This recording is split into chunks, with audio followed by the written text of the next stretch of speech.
Est-ce que vous vous êtes déjà demandé ce qui fait la différence entre ceux qui gagnent beaucoup d'argent et ceux qui galèrent toute leur vie pour payer leurs factures? Salut à tous, c'est Seb de PostDev. Si vous êtes sur cette chaîne, c'est que vous voulez réussir le projet de votre vie. Et pour ça, vous devez savoir comment gagner de l'argent. J'ai une bonne nouvelle pour vous. Le livre que je vais vous résumer aujourd'hui vous explique exactement les secrets qui vous permettront d'attirer la richesse. Les secrets d'un esprit millionnaire par T. Harv Eker est un aperçu dans la tête des millionnaires et nous montre que la richesse commence dans son esprit avant de se manifester matériellement. On a tous, consciemment ou inconsciemment, un plan financier intérieur qui détermine avec précision l'avenir de nos finances personnelles. Un plan financier intérieur, c'est l'ensemble des conceptions qu'on a à propos de l'argent qu'on hérite généralement de nos parents. Que ce soit par l'exemple qu'ils nous donnent, voir son père se tuer au travail toute sa vie pour rembourser le crédit de sa maison par exemple, ou par les leçons qu'il nous donne. Tu sais mon fils, l'argent ne fait pas le bonheur. Ou si tu veux devenir riche, fais des études et trouve-toi un travail stable. Notre plan financier est formé à partir de notre naissance jusqu'à l'âge adulte, par tout cet héritage. Et c'est très difficile de se rendre compte si le nôtre nous dirige vers une vie de richesse ou de misère, parce qu'on est persuadé que nos parents nous ont enseigné le meilleur plan possible. Heureusement, T. Harv Eker nous donne comme une checklist de 17 dossiers financiers qui nous permettent d'évaluer notre plan financier. Vous allez certainement vous reconnaître dans certains points, et le but va être de garder un esprit ouvert pour acquérir le mode de pensée qui tend à favoriser l'enrichissement. Comme il le dit lui-même, ce n'est pas ce que nous ignorons qui nous empêche de réussir, c'est ce que nous croyons savoir à tort qui est notre plus grand obstacle.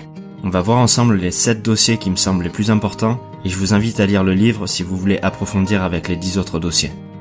Le premier dossier financier, c'est que les riches croient « je crée ma vie » alors que les pauvres croient « je subis ma vie ». Si vous preniez un millionnaire et que vous analysiez les pensées qu'il avait à 20 ans, est-ce que vous pensez que vous aurez plus de chances de trouver des pensées comme « si j'ai de la chance, une grosse boîte va me contacter pour me proposer un travail avec un gros salaire » ou « je vais mettre mon argent en bourse et prier pour que ça prenne la valeur » ou encore « si seulement le gouvernement faisait son travail, je serais pas au chômage » ou est-ce que vous pensez que vous aurez plus de chances de trouver ce genre de pensée? Je suis là où j'en suis aujourd'hui, grâce ou à cause des décisions que j'ai prises, ou si je veux devenir millionnaire, il faut que je trouve le moyen de créer de la valeur pour 1 million de personnes, ou encore, j'ai un problème précis, et plutôt que d'attendre que quelqu'un trouve une solution, je vais me donner les moyens de la trouver moi-même, et avec un peu de chance, d'autres gens seront contents d'en profiter, et seront prêts à me payer pour la solution que j'offre à leurs problèmes. Les riches sont convaincus qu'ils ont le pouvoir de créer leur vie, et assument 100% de la responsabilité de ce qui leur arrive. Les riches jouent au jeu de l'argent pour gagner, les pauvres jouent pour ne pas perdre. Une des caractéristiques de ceux qui tendent à rester pauvres, c'est qu'ils jouent de manière défensive plutôt qu'offensive. Si vous jouez au foot et que vous passez 90 minutes en défense, quelles seraient vos chances de gagner? Pourtant, c'est comme ça que beaucoup de gens gèrent leurs finances. Ils cherchent à gagner suffisamment pour payer leurs factures, sans se soucier de leur avenir. Jusqu'au jour où ils ont un accident ou un paiement qu'ils n'avaient pas vu venir, ils se retrouvent coincés, obligés de rentrer dans le cercle infernal de la dette pour survivre. Les riches, au contraire, savent que dans la vie, le plus risqué c'est de ne prendre aucun risque. Ils ont conscience que, pour vivre une vie prospère dans le futur, ils doivent sortir de leur zone de confort et prendre des risques. Que ce soit créer une start-up, un blog ou vendre un produit sur internet. La première étape si vous voulez vous marier, c'est de proposer à cette fille ou à ce mec de sortir avec vous. C'est pareil pour la richesse. Vous pouvez pas prétendre devenir riche si vous lancez pas ce projet qui vous fait rêver depuis des années. Peut-être que vous allez vous planter, peut-être que vous allez vous ridiculiser, mais je peux vous dire avec 100% de précision que si vous n'essayez pas, cet album que vous avez toujours rêvé d'enregistrer ou ce site que vous rêvez de créer n'existera jamais. Les riches sont engagés à être riches alors que les pauvres veulent être riches. Les futurs riches, entre guillemets, sont prêts à travailler 16 heures par jour, 7 jours sur 7, et sacrifier leurs loisirs en risquant le peu d'argent qu'ils ont, dans l'espoir qu'un jour ça paiera et qu'ils pourront profiter pleinement de la vie et en faire profiter leur entourage. Ils prennent toutes leurs dispositions pour créer les conditions de la richesse dans leur vie. Si une personne vous dit qu'elle souhaite être riche, c'est le moyen le plus rapide de savoir qu'elle ne le sera jamais, parce que ça veut dire qu'elle ne s'en soucie pas vraiment. La raison principale pour laquelle la plupart des gens n'obtiennent pas ce qu'ils veulent, c'est qu'ils ne savent pas ce qu'ils veulent.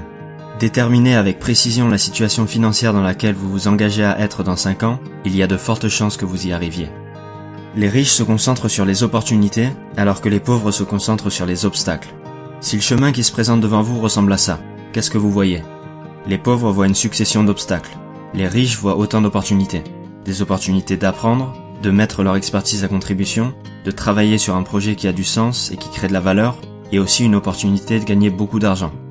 Si vous vous surprenez à dire des choses comme « ça marchera jamais »,« imagine que je me lance et que je me plante complètement », ou « en 2018 c'est trop tard pour créer un podcast », il y a de fortes chances que vous ayez du mal à voir des opportunités. J'ai fait toute une vidéo sur comment transformer les obstacles en opportunités, vous pouvez la regarder ici si c'est pas déjà fait. Le 5e dossier financier, c'est que les riches se concentrent sur leur valeur nette. alors que les pauvres se concentrent sur leurs revenus gagnés. Une fausse croyance concernant l'argent, c'est que la richesse financière se mesure grâce aux revenus. C'est-à-dire que si vous gagnez un salaire de plus de 120 000 euros, ça ferait automatiquement de vous un riche. Mais on connaît plein de personnes qui gagnent bien plus que ça, mais qui sont fauchées. C'est parce qu'ils oublient les 3 autres éléments de la richesse. Les économies, les investissements et la simplification. Ces 4 éléments constituent la valeur nette. Les économies sont fondamentales. On peut gagner beaucoup d'argent, mais si on n'en garde pas, on sera jamais riche. Pour citer le livre Père riche, Père pauvre, la richesse, c'est combien d'argent vous gardez, pas combien d'argent vous gagnez. Ensuite, les investissements sont aussi fondamentaux, parce qu'ils déterminent l'argent que vous allez gagner dans le futur. Et enfin, la simplification, c'est la capacité à vivre avec moins et se sentir riche malgré tout. Donnez 3 repas par jour et un toit à un enfant du tiers-monde, et il se sentira riche. Si vous ne vous sentez pas riche avec déjà beaucoup plus que ça, vous ne vous sentirez pas beaucoup plus riche avec toutes les villas et les voitures de luxe du monde. Les riches gèrent bien leur argent alors que les pauvres le gèrent mal. Les riches ne sont pas plus intelligents que les pauvres. On peut trouver plein d'exemples de personnes riches qui ne semblent pas percuter grand-chose. Ce qui fait la différence, c'est qu'ils savent bien faire une chose, c'est gérer leur argent. Une fois que vous saurez gérer votre argent, vous en obtiendrez bien plus. Imaginez qu'on vous donne 1000 euros et que vous perdiez tout. Est-ce que vous pensez avoir mérité d'en avoir plus ? Tant que vous ne vous serez pas montré capable de gérer ce que vous avez, vous n'en aurez pas plus. Vous devez acquérir l'habitude et la capacité de gérer une petite quantité d'argent avant de pouvoir en obtenir une grande quantité. Les riches apprennent et grandissent sans cesse, alors que les pauvres croient déjà tout savoir. Vous savez les 2 mots les plus dangereux de la langue française d'après Harvecker ? Je sais. Les pauvres tentent souvent de prouver qu'ils ont raison. Ils vous expliqueront qu'ils sont pauvres à cause des circonstances et que ça va bientôt se régler. On peut avoir raison ou on peut être riche, mais pas les deux. Avoir raison, ça veut dire qu'on reste accroché à nos anciens modes de pensée, mais on réalise pas que c'est ces anciens modes de pensée qui nous ont amenés là où on est aujourd'hui. Si on considère qu'on ne peut pas s'instruire par manque de temps ou d'argent, on ne pourra pas développer les connaissances nécessaires pour atteindre la richesse. Les riches savent que la connaissance c'est le pouvoir, et le pouvoir c'est la capacité d'agir.